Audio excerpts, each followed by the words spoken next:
이 시간은 2장 9절 우리가 함께 읽은 이 하반절 말씀을 통해서 아름다운 덕을 선포하는 사람들이라는 제목으로 말씀을 나누겠습니다. 2장 9절 하반절은 이렇게 시작하죠. 이는 너희를 어두운 데서 불러내어 그의 기이한 빛에 들어가게 하신 이에 아름다운 덕을 선포하게 하려 하심이라. 우리는 베드로전서 2장 9절 상반절 말씀을 통해서 하나님께서 나를 어떻게 보시는가를 살펴보았습니다. 예수 안에 있는 나를 하나님께서 어떻게 보시는가? 하나님의 소유된 백성으로 보신다. 이렇게 우리는 말씀을 나누었습니다. 그렇게 상반절이 끝나고 난 뒤에 상반절만 있는 것이 아니라 말씀이 이어지기를 이는 이렇게 말씀이 시작합니다.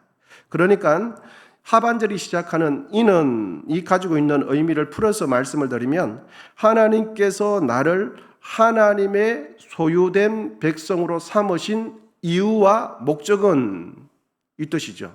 이것이 이는 이 가진 의미입니다. 하반절 말씀이 분명하게 밝혀주는 것은 우리는 하나님의 소유된 백성된 우리는 아름다운 덕을 선포하기 위함이다. 이렇게 기록해 줍니다. 우리 모두가 예수님의 십자가 보혈로 구원받은 것은 우연이 아니라 구원하신 하나님의 이유와 목적이 분명히 있다라는 것을 우리는 하반절 말씀을 통해서 깨닫게 됩니다. 어찌어찌 하다 보니까 구원받은 것이 아닙니다. 나를 구원하신 하나님의 의도와 목적이 분명히 있다 하는 것입니다. 나를 구원하신 목적은 무엇입니까? 아름다운 덕을 전달하는 전달자, 전파자, 아름다운 덕이라는 그 소식을 전하는 전령자다. 이런 것을 우리는 깨닫습니다. 그럼 본문에서 말하는 아름다운 덕은 무엇을 의미하는가 하는 것입니다. 두 가지 의미에서 살펴볼 수 있는데 하나님의 소유된 우리가 전해야 할 아름다운 덕, 첫 번째는 이것입니다. 우리 같이 읽겠습니다. 첫째 시작. 나를 어두운 데서 불러내신 하나님의 역사를 전해야 합니다. 아멘. 우리를 어두운 데서 불러냈다라는 이 말은 우리 각자가 범한 죄의 대가로 우리는 하나님 앞에서 영원한 진노, 하나님의 영원한 형벌을 받아야 하는데 예수님께서 나의 죄를 대신하여 십자가에 돌아가심으로 우리는 무서운 하나님의 진노와 형벌을 면하게 되었다. 이것이 어두운 데서 우리를 불러냈다라는 의미입니다. 저는 세례를 베풀기 전에 세례 받으시는 분에게 꼭 이 질문을 드리고 이것을 확인합니다. 여러분은 하나님 앞에 죄인인 줄 알며 그 진노를 면하지 못할 줄 알고 오직 그의 크신 자비하심으로 인해 구원 얻을 것을 믿습니까? 이걸 꼭 물어야 하고 확인해야 됩니다. 여러분은 하나님 앞에서 죄인인 줄 알고 그 진노를 면하지 못할 줄 알고 예수님이 아니면 하나님의 무서운 징벌, 무서운 형벌을 결코 면하지 못할 존재가 우리입니다. 요한복음 5장 24절입니다. 말씀 같이 읽겠습니다. 시작. 내가 진실로 진실로 너에게 이르노니 내 말을 듣고 또 나 보내신 이를 믿는 자는 영생을 얻었고 심판에 이르지 아니하나니 사망에서 생명으로 옮겼느니라. 아멘. 하나님께서 우리를 위하여 행하신 아름다운 덕은 바로 우리를 영원한 형벌과 영원한 하나님의 진노에서 구원하셨다. 이것이 아름다운 덕입니다. 그것이 첫 번째이고 두 번째는 하나님의 소유된 우리가 아름다운 덕을 선포해야 할 두 번째 가지는 의미는 이것입니다. 둘째, 시작. 어두운 곳에서 불러내셨을 뿐만 아니라 하나님의 기이한 빛에 들어가게 하신 이 일을 선포해야 합니다. 아멘. 본문에 있는 이 기이한 일이라는 기이한 빛이라는 것은 매우 놀랍고 경이로운 일로서 인간의 능력이나 노력으로는 도무지 얻을 수 없는 것이 기이한 일입니다.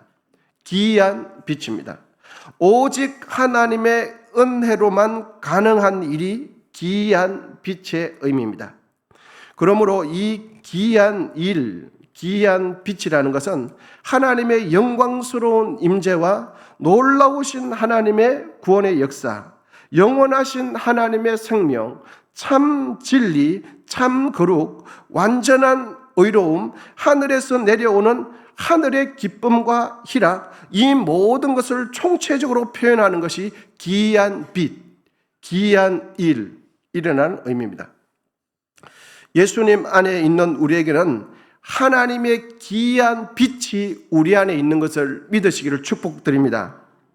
우리 안에는 진리의 영이신 성령께서 내주해 계십니다. 여러분, 우리는 이 땅에서 고아와 가부가 아닙니다. 우리에게는 완전한 보호자가 계십니다. 우리에게는 창조주 하나님이 계십니다.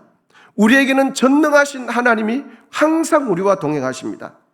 예수 안에 있는 자에게는 영적 대반전이 이미 일어난 것을 믿으시기를 축원드립니다. 예수 안에 있는 우리는 하나님의 놀라운 빛이 우리에게 있어요. 요한복음 8장 12절입니다. 우리 말씀 같이 읽겠습니다. 시작.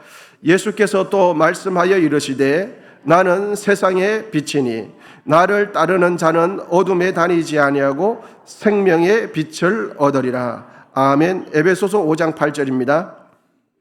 시작. 너희가 전에는 어두움이더니 이제는 주 안에서 빛이라. 빛의 자녀들처럼 행하라. 아멘. 예수님은 이 세상에 알 수 없는 기이한 빛이 되십니다. 성령은 이 세상에 속한 사람들은 도무지 알 수 없는 기이한 분이 성령님이세요. 하나님 나라 천국은 성령으로 거듭나지 않으면 꿈꿀 수 없고 깨달을 수 없고 바라볼 수 없는 것이 하나님의 나라입니다. 성령이 아니고서는 하나님 나라를 깨달을 수 없어, 소망할 수 없고, 그리고 그 나라에 들어갈 수도 없어요. 천국은 참으로 기이한 하나님의 나라가 천국입니다. 여러분, 이제 우리가 베드로전서 상반절 말씀과 하반절 말씀을 지금 나누고 있는데, 이제 베드로전서 2장 9절 상반절 말씀과 하반절 지금 나눈 말씀을 연결을 시키겠습니다. 하나님께서 특별한 값을 지불하셔서 하나님의 소유된 백성이 되었습니다. 이것은 상반절 말씀이에요. 이제 하반절 말씀을 연결시키면 하나님께서 그렇게 나를 특별한 소유된 백성으로 삼으신 이유와 목적은 무엇입니까?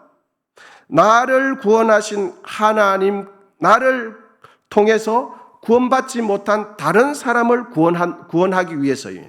이것이 하반절 말씀이에요. 그러면 질문은 이겁니다. 여러분, 상반절 말씀과 하반절 말씀 중에서 어디 쪽이 더 무게중심이 있을까요? 상반절 말씀도 중요하고 하반절 말씀도 중요한데, 오늘 이 전체 말씀이 2장 9절 말씀 전체가 가지고 있는 무게중심이 상반절에 있겠습니까? 하반절에 있겠습니까? 그렇습니다, 여러분. 순서적으로 보면 내가 구원받는 것은 과정일 뿐이에요. 하나님의 최종적인 목적은 나를 구원하는 게 아니고, 나를 구원해서 아직 구원받지 못한 다른 사람을 구원하는 것이 하나님의 최종적인 목적이에요. 할렐루야. 여러분, 저를 따라서 한번 해보시면 감사하겠습니다. 나를 통해서 내 주위 사람이 구원받아야 합니다. 시작. 나를 통해서 내 주위 사람이 구원받아야 합니다. 아멘. 그런데 여러분, 우리는 지금까지 교회 생활하고 신앙생활하면서 우리의 신앙이 전부 다 어디에 머물러 있었습니까? 베드로전서 2장 9절 상반절까지만 머물러 있었어요. 하나님께서 나 구했으니 참 구원해 주셨으니 참 감사하다. 여러분, 어디에 머물러 있는 겁니까? 베드로전서 2장 9절 상반절에만 머물러 있는 거예요. 구원받은 성도들끼리 교회에 모여서 나 구원받았네, 너 구원받았네, 우리 구원받았네, 할렐루야, 하나님께 영광, 전부 다 어디에 머물러 있는 겁니까? 상반절에 머물러 있는 거예요. 내가 구원받고, 내가 은혜 받고, 내가 축복받고, 내가 병고침 받고, 내 사업이 잘 되고, 내 자녀가 잘 되면 우리는 이렇게 합니다. 하나님께 추가적으로 감사헌금 드려요. 그리고 추가적으로 예배 한 번 더 드리면 하나님 앞에서 내가 할 일은 다 한 것처럼 생각이 되어져요. 헌금 한 번 더 드리고, 예배 한 번 더 드리고, 목회자 한 번 대접 더 하면 내 할 일 다 했어. 내 신앙 문제 없어. 여러분, 한국교회는 지금까지 베드로전서 2장 9절 어디에 머물러 있었습니까? 상반절에만 머물러 있었어요. 나는 누구냐? 예수 그리스도의 핏값으로 산 존재다. 여기만 머물러 있었어요. 전부 다 베드로전서 2장 9절 상반절에만 머물러 있는 겁니다. 여러분, 그런데 베드로전서 2장 9절은 상반절로 끝납니까? 아니에요. 상반절만 있으면 우리는 문제가 없는데 상반절만 있는 게 아니고 하반절에 있습니다. 상반절보다 하반절에 2장 9절에 무게가 더 있어요. 하나님은 하반절을 통해서 이 시간 우리에게 말씀합니다. 교회 안에서 예배 드리는 자리에만 머물러 있지 말고 예수님을 전하는 자가 되라 말씀하십니다. 믿지 않는 이들에게 나를 구원하신 생명의 복음을 전하는 삶을 살아야 된다. 이것이 하반절 말씀이 주는 교훈이 아닙니까? 마가복음 16장 15절 우리 말씀 같이 읽겠습니다. 시작. 또 이르시되 너희는 온 천하에 다니며 만민에게 복음을 전파하라. 내가 하나님 앞에 구원받고 찬양하고 감사하고 예배 한번 드리는 게 아니고 나를 구원하신 하나님, 그 하나님을 세상 만민에게 세상 가는 곳곳마다 예수를 전하고 그 생명의 복음을 전해야 된다 말씀합니다.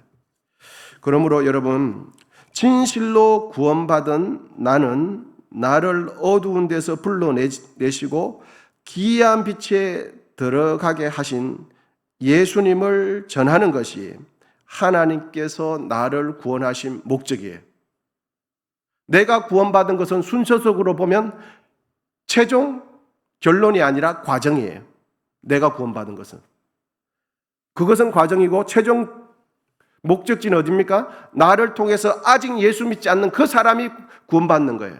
그래서 하나님께서 나를 먼저 구원하셨다. 그런데 우리는 내가 구원받았네. 여기서 끝나는 거죠. 오는 10월 26일은 바로 하나님께서 우리를 행하신 놀라운 덕을 선포하는 날입니다. 나를 구원하시고 아직 나를 통해서 믿지 않는 그들이 예수님의 놀라운 구원을 하신 그 아름다운 덕이 선포되는 날이 10월 26일이죠.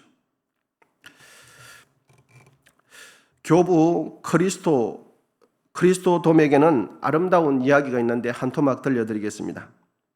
크리소스톰은 로마 황제로부터 예수 그리스도를 믿는 신앙을 포기할 것을 명령받았습니다.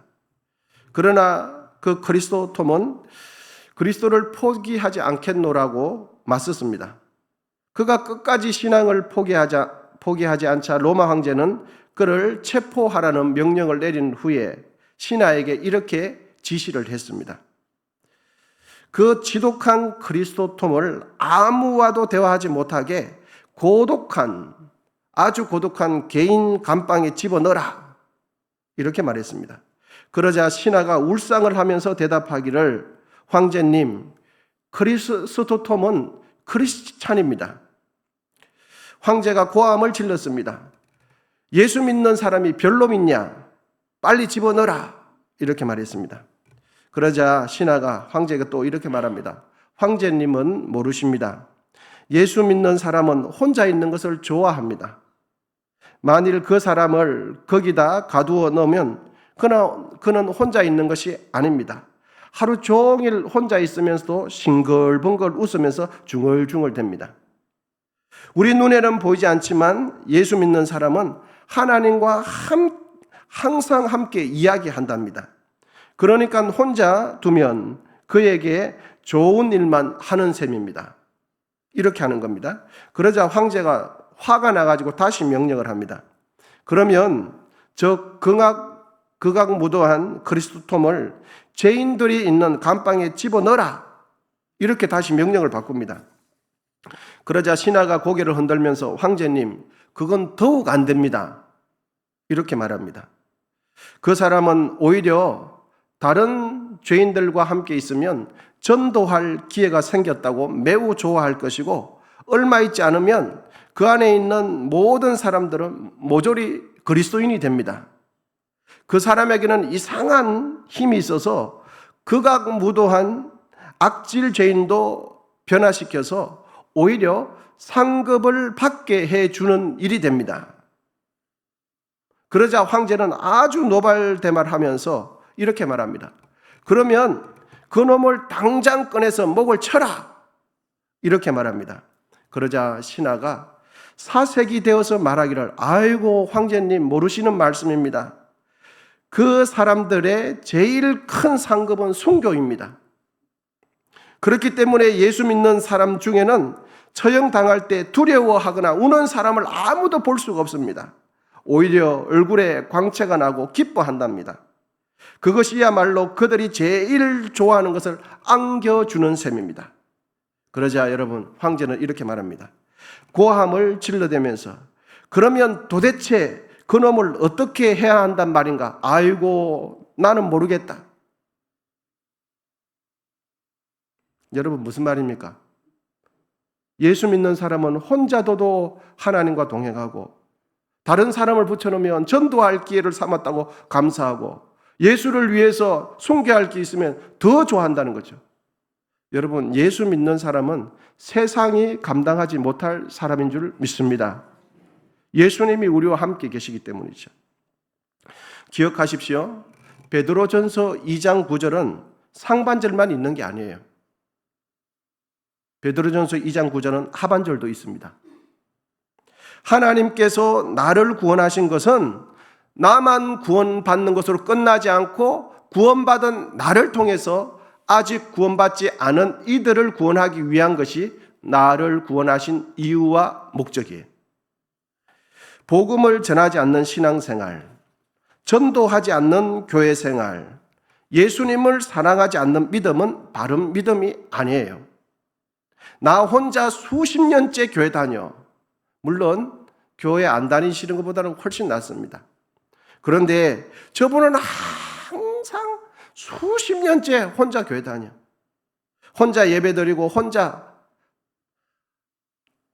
교회 오래 다녀도 복음을 전해본 적이 없어요. 예수님을 자랑해 본 적이 없어요. 전도지를 가지고 뜨거운 마음으로 전해본 적이 없어요. 나 혼자 구원받았으니까 아이고 감사하다. 예수님께서 날 위해 죽으시고 아이고 감사하다. 여러분, 혼자 수십 년째 예배하는 것은 하나님의 뜻이 아닙니다. 왜냐하면 하나님께서 나를 구원하신 목적은 무엇입니까? 구원받은 나를 통해서 그 다음부터 하반절이 있어요. 내 옆에 예수 믿지 않는 내 자녀, 내 부모, 내 친척, 내 직장 동료, 나의 이웃을 구원하기 위해서 나를 구원하신 것은 과정이에요. 나를 구원하신 목적은 나를 통해서 다른 사람을 구원하는 것이 하나님의 목적이에요. 10월 26일 아름다운 덕을 선포하는 날입니다. 여러분, 우리 모두 나도 한 영혼 전도함으로 나를 구원하신 하나님의 뜻을 이루시기를 축복합니다. 그래서 하나님께서 나를 위하여 베풀어 주신 그 상급을 받게 되시기를 축원드립니다. 한국 교회는 지금까지 베드로전서 2장 9절 상반절에 머물러 있었어요. 내가 구원받았으니 감사하다. 우리 자녀들이 교회 다니니까 감사하다. 내가 하는 일이 예수 안에서 잘 다 2장 9절 상반절에 머물렀어요.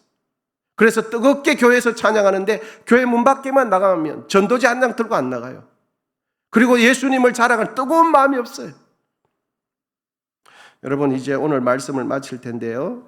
베드로전서 2장 9절 말씀 상반절과 하반절 말씀을 읽고 다 같이 말씀을 읽고 오늘 말씀을 마치도록 하겠습니다. 상반절과 하반절 같이 한번 베드로전서 2장 9절 말씀을 우리 성경책을 펴서 다 함께 읽도록 하겠습니다. 그러나부터 시작. 그러나 너희는 택하신 족속이요 왕같은 제사장들이요 거룩한 나라요 그의 소유된 백성이니 이는 너희를 어두운 데서 불러내어 그의 기이한 빛에 들어가게 하신 이에 아름다운 덕을 선포하게 하려 하심이라. 아멘. 우리 같이 기도 한번 하겠습니다.